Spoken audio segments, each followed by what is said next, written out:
Namaste. Welcome to Such Conversations Matter. Conversations that represent the future we should have. I'm your host, Saurabh Nanda.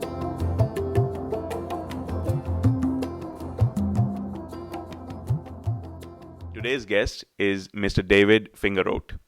He currently lives in Yokohama, Japan. David and I met last year during the lockdown remotely through a common friend, Mr. Jim Bowman, who was also a guest on Such Conversations Matter Season 1.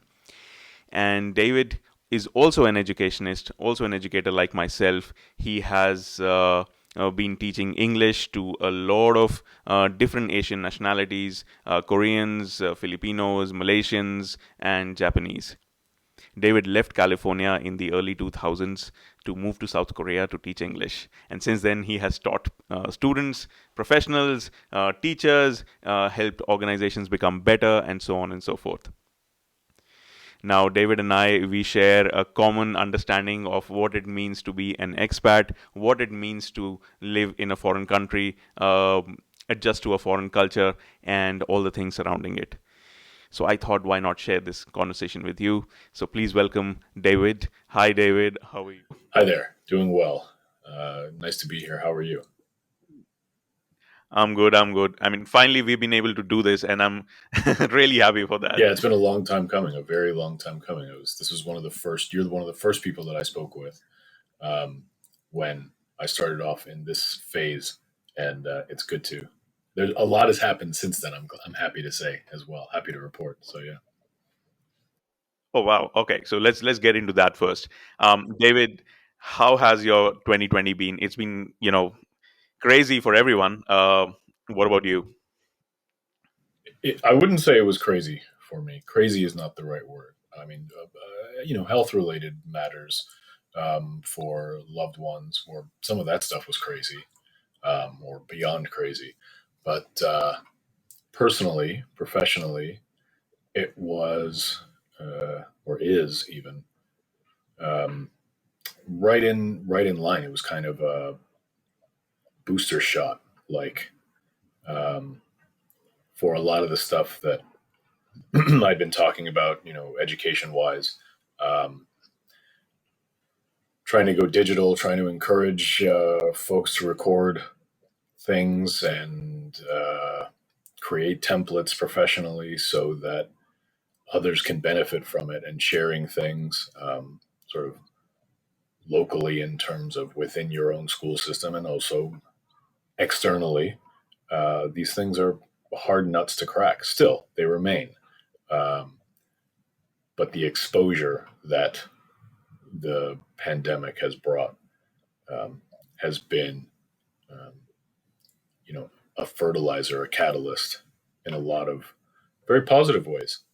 It's a shame that it took something like that to make it so. Um, but otherwise, it's tough to imagine how it would have happened, because it has happened and it still hasn't happened. You're so right about that. I mean, it's so sad that a crisis is probably the only thing that human beings are reacting to, and they're just sitting on so many things otherwise. Um, so bringing on the next question, and David, if you were to summarize your professional journey, how would you do that? And then towards the end, I would like you to also tell us how the pandemic actually has changed your perspective in your professional journey as well. Okay. Uh, I am a professional opportunist in education. Um, I'm not. I'll put it on record that I'm not the smartest. I'm not. I'm far from the hardest working. Um, I am not the most dedicated, but I am and have always been and continue to be increasingly so dedicated to finding um, kind of templating systems, removing, cutting the fat, as they say in comedy, trimming the fat, and uh, asking others to give it a shot so that they might trim different pieces of fat or just put a different lens on a different perspective, give it a different kind of opinion.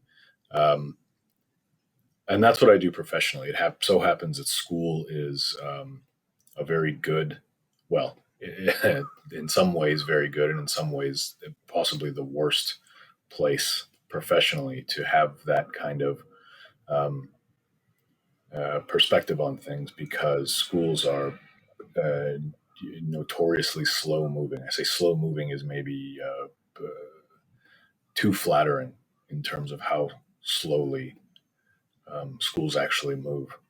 Regress, oftentimes, in fact, schools don't even move forward, they move backward with new information, which is pretty shocking. Um, so professionally, I continue to do that. And that has always been my goal, academically and professionally. And even when I'm educating or when I'm managing, that's the kind of thing. Say, hey guys, let's do we need to work this hard to accomplish this thing? Like, this is stressing everybody out. Are we going to, if it goes well, which it probably won't, but if it goes well, whatever it is, will it have been worth all of this, whatever fits into the box of this, the stress, the argument, the uncertainty, the risk aversion, and all of this? Will we have something at the end that is going to make us proud and make all of this worth it? It seems very unlikely.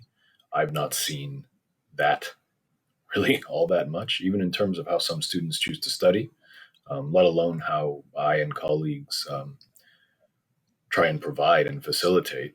Um, and so, if we can kind of foresee that it's not going to be, a pot of gold at the end of the rainbow, let's do something different in the here and now, and maybe that's going to be quite painful, quite unpleasant, but it's already painful and quite unpleasant. So we may have a better outcome as it relates to this pain and unpleasant, just discomfort.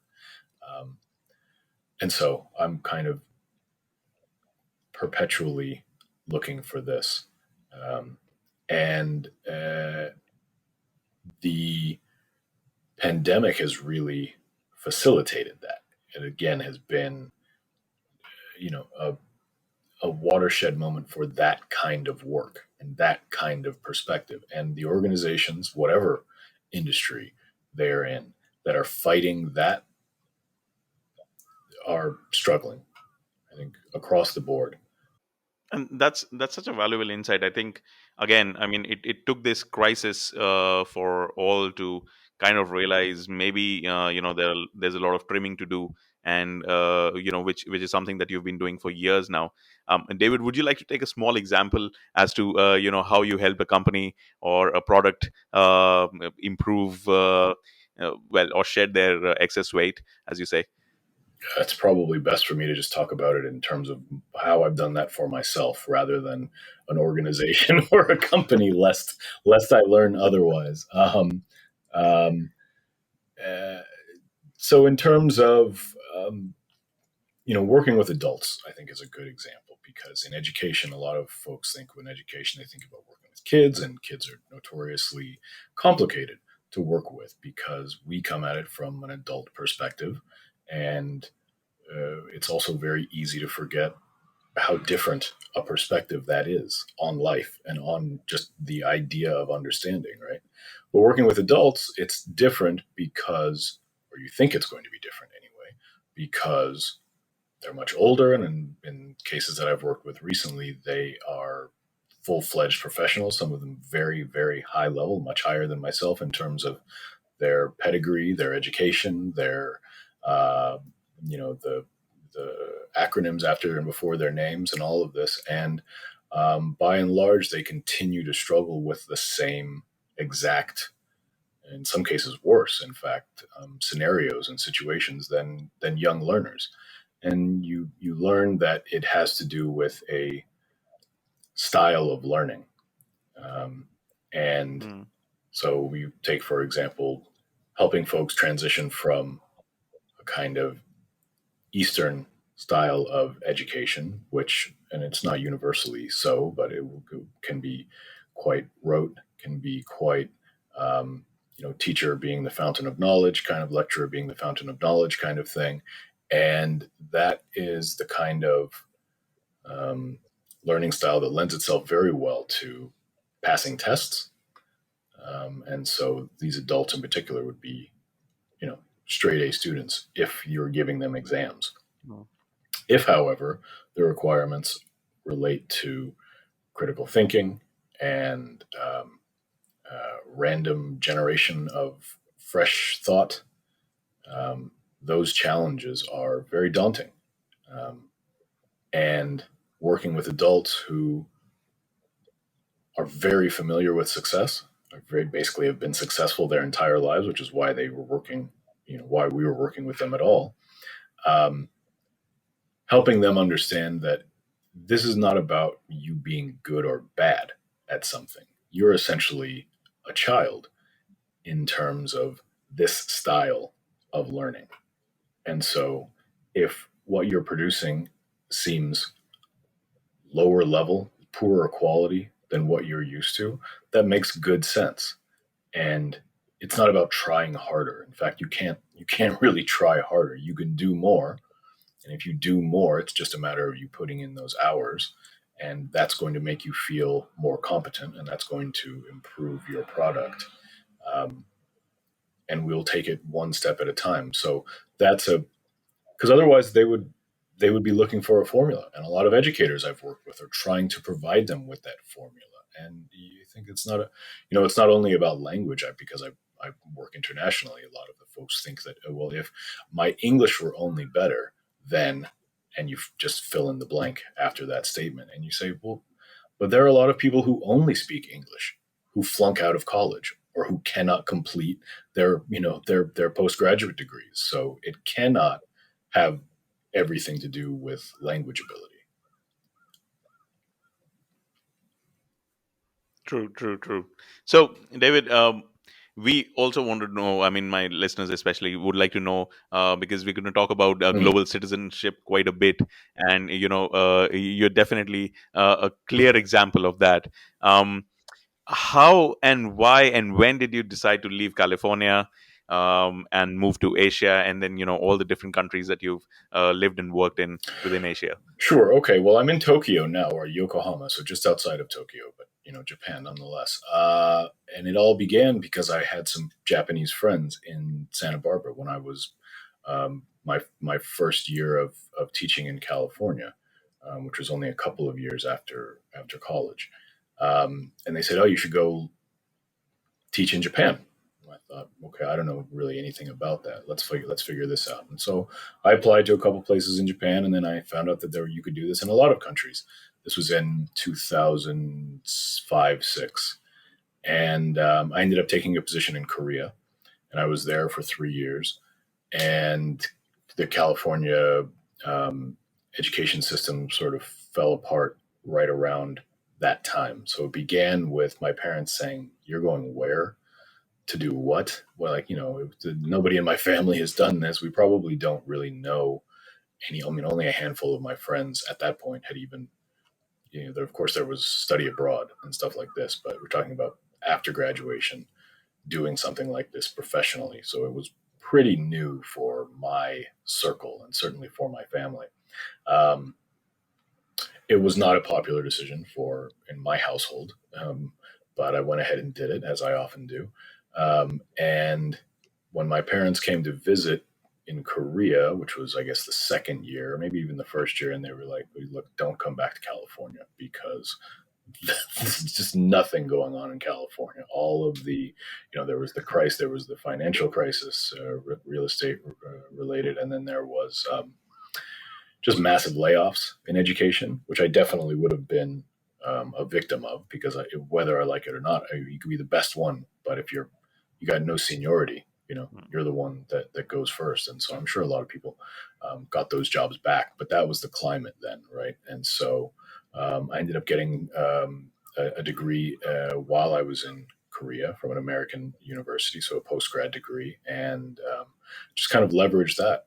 Um, Moved to the Philippines, working at a Korean international school, and from that moved to Malaysia to do some teacher training.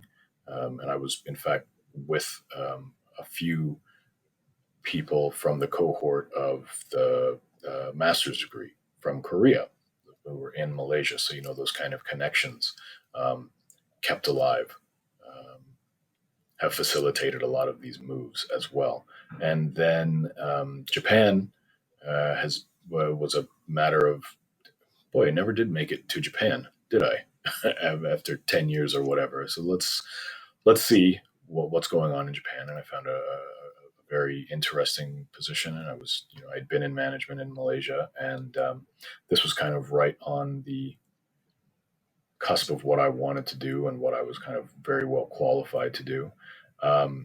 And um, everybody else I know, I think, either went to the Middle East or China in around 2016. Um, and I thought, okay, well, let's see what's going on here. And I sort of expected to be whipped into shape by Japan, and that's been a learning experience as well. All right. So it seems like from your life journey that education is one of those ways that probably one of the easier ways to probably go and start a career in some other country. Is that so? What do you think about that? Well, you would either need to be very highly qualified in another field, which I guess then makes it not as easy, um, or yeah, I can't think of any easier way. I mean, easy in terms of like, well, what did I do to make myself qualified to have the access to do this other thing? So, number one, being born in an English-speaking country, not enough can be said about how how much leverage that provides. Um, and then the will, just the overall willingness, I guess. But then you have to figure out what you're going to do, because you can keep making lateral moves, right? And there's nothing wrong with that. It wasn't for me. And if that had been the only case, then I would have only lasted 1 year overseas, because had I not been able to make a move that I felt um, was a step in the right direction in Korea, I would have gone back to California. And it so happened that I was able to do that. And that was really what set off this trajectory, because I learned that it's just a matter of finding that thing, and then you're either already qualified for it, or you can work toward being qualified for it, or you find out if you're interested in it. And that's what it's been ever since then. Um, yeah, some would argue that it's too easy to start living and working overseas, just because you speak English and may or may not have graduated from university. I'm one of those people for sure. All right, it's because I know so many people, especially in Japan. A lot of them my friends, and their beginning of the career was basically getting into one of those school teaching programs where you can get involved with the prefectural government and just Yeah, do that. ALT or And JET or whatever. Yeah, absolutely, right. absolutely. And but it was quite different from what I experienced in Europe. Because in Denmark, as you rightly said, if you're from an English speaking country, suddenly, Not all English speaking countries either, as you well know. Yeah, yes, I will not count India and Philippines in that, but yeah. yes, Well, I think that's a definitely. big problem. But yeah, Yeah, so I could clearly see, and a lot of I know a lot of people in Japan. They're from India, Pakistan, Malaysia, who are teaching English there. But in Europe, they would clearly prefer somebody from the UK or Ireland, Canada, US, Australia, New Zealand, right? Even the Caribbean started getting accepted, if I'm not mistaken. But yeah, here, it's different here, or in Europe. in Europe, in Oh, Denmark, interesting. Okay. a Uh little huh. bit. Uh huh. Um, so that was interesting. And then you have China having this huge demand for speaking English. Companies like EF are offering these amazing programs. Then you have the Middle East, and it definitely seems that if you fall into that category, you should definitely make use of this opportunity if you really want to experience life abroad. I mean, that's one perspective. I don't disagree with you at all. I would caution, but I would say, um, be aware. You know, talk to somebody, find out some information. The number of times I've seen people who just look like they were going to crack um, Mhm.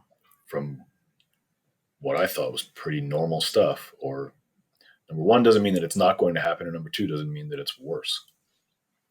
Absolutely, but I guess living in a foreign country kind of makes it harder for certain people. And isn't that a problem with a lot of people getting involved in such programs like the ALT or JET program? Doesn't really matter if it's in Japan or some other Asian country. They do this as an experiment, or just to have, okay, I'll go there for a year. Right. It's a decent job. I'm getting the bills paid. Let's do 2 more years. And then they finally find themselves, okay, I'm stuck with this job now. And this is what it shows on my resume, that I'm a school teacher, which I probably did not want to become, never thought about it. And I mean, nothing wrong with being a school teacher, but then probably that doesn't match their own aspirations. And isn't that a cautionary tale for a lot of young people looking to settle down in Asia for some time? There's maybe a little bit more to be said about it than what you said, but it absolutely, because something that I don't know if it's taken into consideration or not, but it's something that I've heard over the years, and it's something that, well, I didn't experience it because I've never tried to go back to America for work, and at this point, I'm in a different arena than I was then. But for folks just like you said, who have put in a year or two and are sort of transitioning into the 2 to 5 year range, number one, I mean, you talked about people who didn't necessarily want to be in education. That's yes, that's stark, right? Because they now are in education, and if that wasn't their original aspiration, they may not have qualifications that match an educator's back where they're from or wherever they want to go next or whatever. So that's one thing. But there are a lot of folks who do want to work in education and don't necessarily recognize that working overseas isn't going to be recognized back home. So even if you are in education and you go back home and they say, okay, so I mean, I can't imagine that they say, well, you've never worked, but it's not as though that work is going to transition seamlessly or sometimes at all, I think, back to, and I'm talking about in terms of um, work history, work experience. It doesn't transfer very easily. I would say it transfers internationally a lot more seamlessly than it does from probably Yeah. wherever you're from to wherever you've been. Absolutely, absolutely. And it's even tougher. I mean, so a lot of people, they like the country that they're in now. They like the environment and everything. But they probably don't want to work or continue in education. It's then it becomes a challenge, switching to some other career or industry for that matter as well. And I don't see a lot of support system existing for that either. Yeah, it's tough. You have to kind of dive into the deep end. I mean, I've got personal stories at this point because, like I said, I sort of transitioned out of academic management, which has been a long time coming, frankly. Um, and it's just a matter of my network that anything has really picked up. But I know people who had been forced into government work, out, against not against their will exactly, but outside of their desires, and people who also just keep on working in education because the opportunity tends to be there, and it's more or less guaranteed. Certainly more than whatever education you're going to have to pay for in order to take that leap, Mm. followed by the uncertainty that comes with that, followed by the need to make a return on investment after you've left. And so that's a lot more than a lot of people can just reasonably manage, and a lot more than um, a good number of people are interested. Even if they could do it, it's just like, wow, no, no, thank you. Yeah. Yeah. All right. I think we got into the deeper end of the conversation here. Probably these questions were reserved for the later part of the interview. Okay, let me That's okay. restart then. So, David, I mean, you've taught in so many different Asian countries, and you've taught so many students. I'm assuming from all age groups. Which international students have you taught in your career? You can tell us the nationalities, Hmm. and would you like to share some innovative ideas or challenges that you face and you found a solution, maybe combining your ways of doing thing in California and then combining it with the cultural knowledge that you gained recently from that country, something like that. Oh, that's a big one. I've worked. The easy answer is that I've worked with Koreans exclusively, South Koreans, or extensively, I should say. I spent a lot of time with Koreans outside of Korea as well, which was an interesting experience. So in the Philippines, I was working with Korean international students. Um, so that was a unique challenge because they were out of their element as well. And so we were all out of our element. They were a little bit more comfortable because it was an Korean international school. Um, but right outside was a whole new environment. And so we kind of, I mean, one of the things was just to use that shared experience, right, to facilitate whatever it was that was going on in classes. I mean, one of my things, and this is not all that innovative or all that maybe interesting, but I like to kind of trick students into giving me something that I need professionally. So if it seems like a game is being played for them, great. That stress has been lowered because it seems like they're engaged in something enjoyable. Um, and what they may not know is that there's some, it's happening for a reason. And that may be the case in classes with adults here. So in Japan, in Malaysia, and of course there was a wide variety of national and international students, from young learners to adults um, in Malaysia, and always that same kind of thing, using what they are comfortable with to help them step into what they're less comfortable with. I don't know that I've been really good at doing anything that's related to the second question, really more than um, challenging folks with freedom. I think is especially with the adult learners because they're still very much the tell me how to do it, I'll do it, and you can tell me that I've done it well, and we'll move on with that cycle. And so then to tell them, well, look, I'm not going to, I'll give you an idea about how I would do it. And also, that's not going to do you a whole lot of good. You're very unlikely to do it the way I do it, which is probably better for you anyway.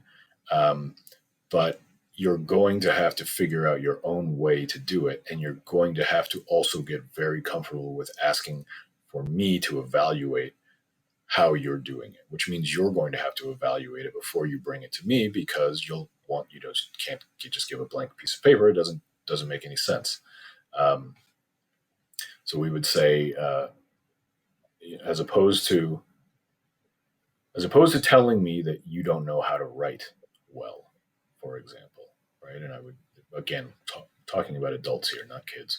I'd say, well, first of all, I'm the one who evaluates whether or not you know how to write well, and I'll do that. But more importantly, your evaluation is not necessarily all that valuable. What is valuable is your actual product, your output. So write something and then let's evaluate that. And you can evaluate it and I can evaluate it and then we can cross evaluate it. We'll commingle those things. And we'll see what we come up with.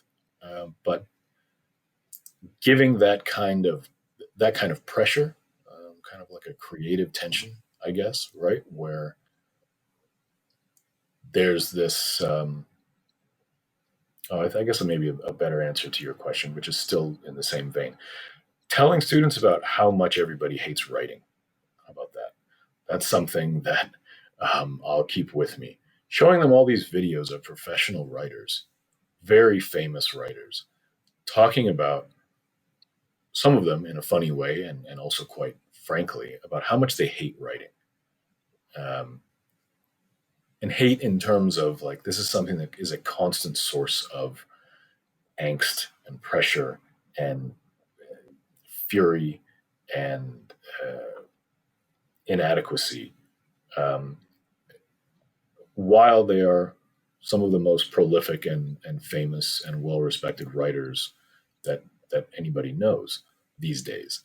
Um, and using that to convince students or to let students come to the understanding that writing is not going to be an aha moment, especially academic writing. Academic writing is very unlikely for you to be like, aha, I've got it. Now I can write. And those of our students who get stuck in that pattern, they suffer, they struggle, because that's very unlikely to happen. Even if it does, you've still got to then sustain however many thousands or tens of thousands of words you have to write and the references and so on. So that's something that I got a lot of mileage out of that. And it was often confusing. Mhm. I would start off the course, not just the class, start off the course with that. Larry David has an incredible Writers Guild Association speech where he was being honored, and in the all of it is about how much he hates writing. But I think most standout, he says how much he hated writing that speech for the acceptance of the award. Um, and to me, it's just incredibly profound. And also, it really hits the nail on the head that this is not going to be easy for you, a second language learner, um, because it's not even easy for somebody who's been doing it for decades and makes tons of money for doing it. So let's be real about that. I don't think students probably hear such things all that much, but I think there's a lot of mileage to Yeah. be gained from that. So, do you think this experience that you had with students, firstly, obviously, I mean, when the adult learners, especially, they just tell you, or they communicate in a way that just tell me what to do Mm, and I'll do it, and that kind of a transactional transactional, learning. right? Do you think that's yeah? Do you think that's a function of also the Eastern way of learning? Be it any part of Asia, East Asia, or Southeast Asia. Um, that's the first question. And the second question is, do you think that they might not have been used to, let's say, writing as part of their curriculum, in their own native languages and in their countries, which probably is a different exercise for them altogether, when converting to a second language, and that too especially English.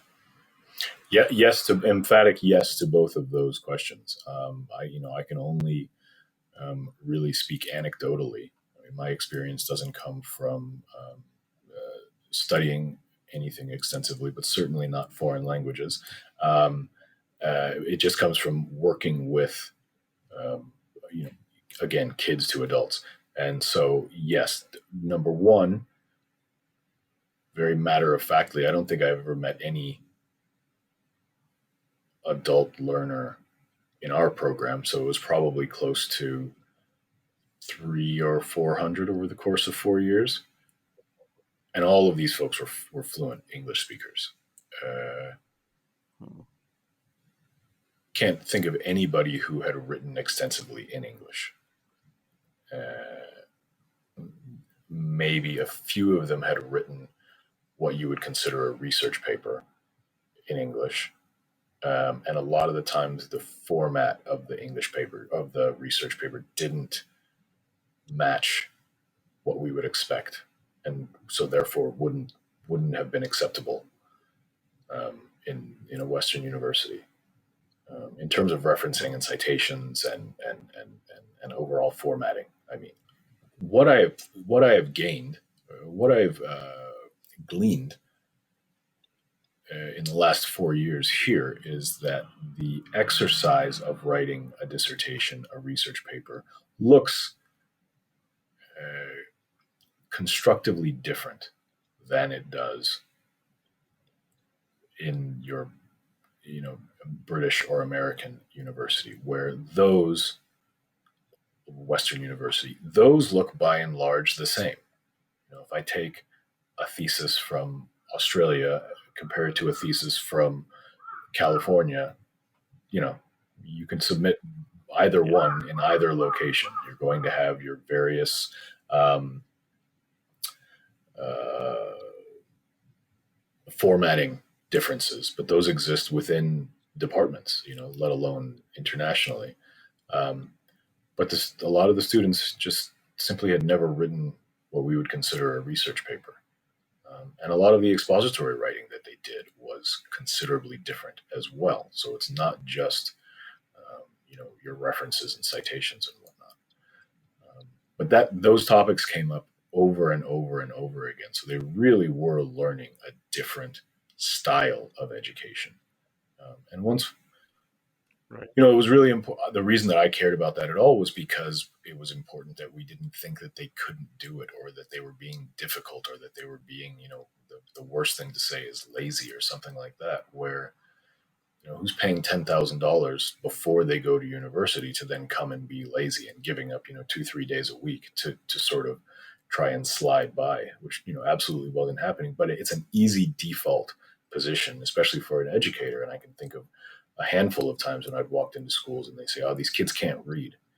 You say, "Well, number one, they're kids. Number two, that's what they're doing in school." Like what are we? Why are you inclined to say that, even if it's true, which it very well may be? What do you think ought to be the case? Do you think that they should be able to read? If they could, what would you then do? Why would they need to be in the third grade if they were efficient readers? So that kind of perspective always struck me. Hmm. And so quickly, I mean, I think we're going to lose out on time otherwise. In your 15 odd years in Asia, and you've been observing education systems from South Korea, Japan, Philippines, and Malaysia. Have you seen that they have made changes to their curriculum to encourage? Well, clearly, all of these countries want English to be part of the curriculum now. And have you seen certain changes in their curriculum which encourage the kind of learning which is imparted in, let's say, the native English speaking countries of West or Australia, etc.? So I guess that the big deal is that the ideal education system is not really happening anywhere. I mean, there are systems that are doing it very well and relatively consistently.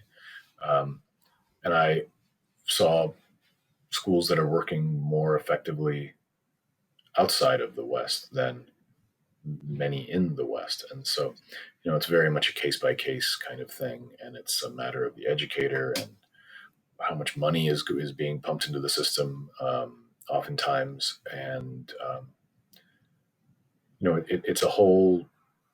it's a whole ecosystem that includes all of the sort of stakeholders, right? Parents and the kids, and also the community.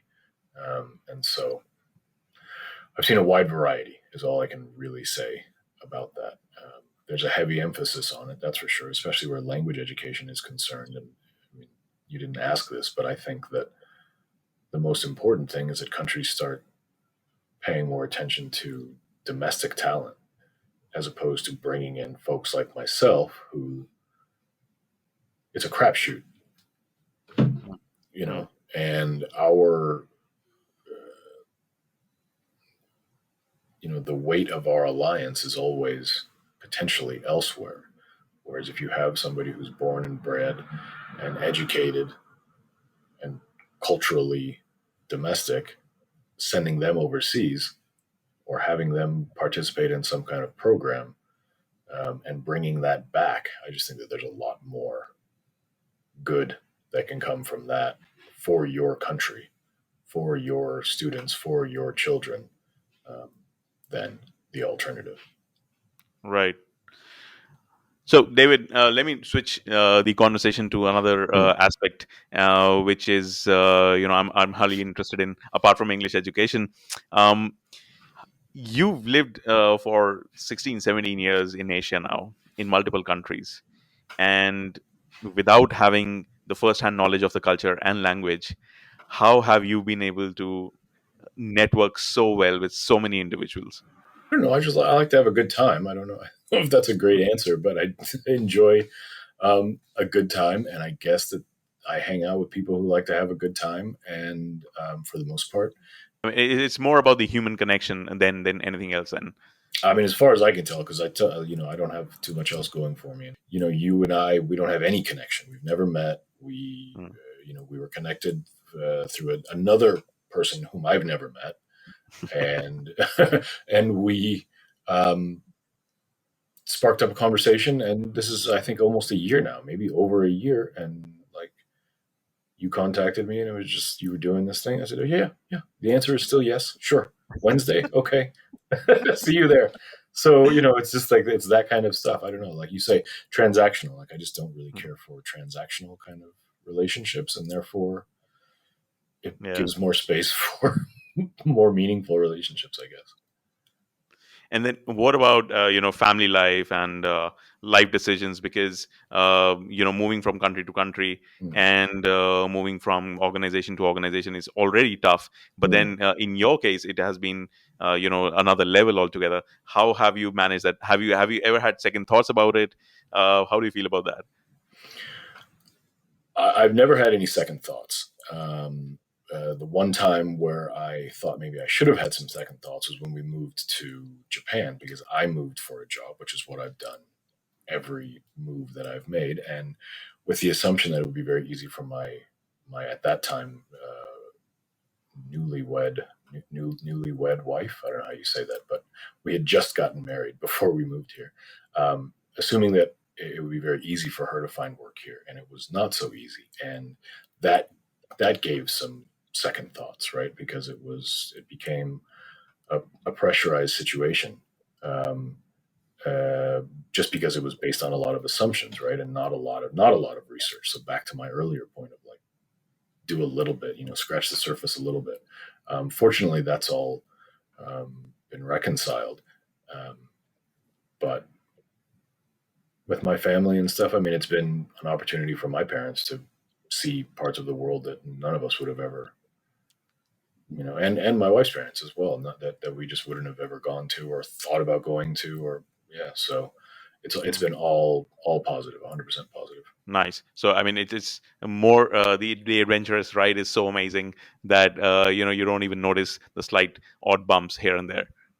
Well, I mean, it's the way I always look at it, is like, well, you're going to have those odd bumps at home as well, right? Where whatever Mhm, home is for you. So best not to, and I'm guilty of it constantly, mhm, of blaming the wherever I am or whatever the culture or whatever. And then when you calm back down, you think, oh, well, mhm. could it would, if I had gotten into this situation back home or somewhere else, then the consequences would have been far more severe or whatever.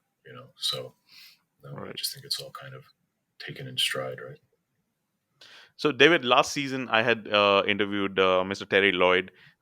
He moved to Japan in the mid '80s, 1980s, and so he had a very different time, obviously, Mm-hmm. in those 20 odd years. Mm-hmm. And I think when you moved to Asia, technology was already there, and I think being a global nomad would have been much more easier.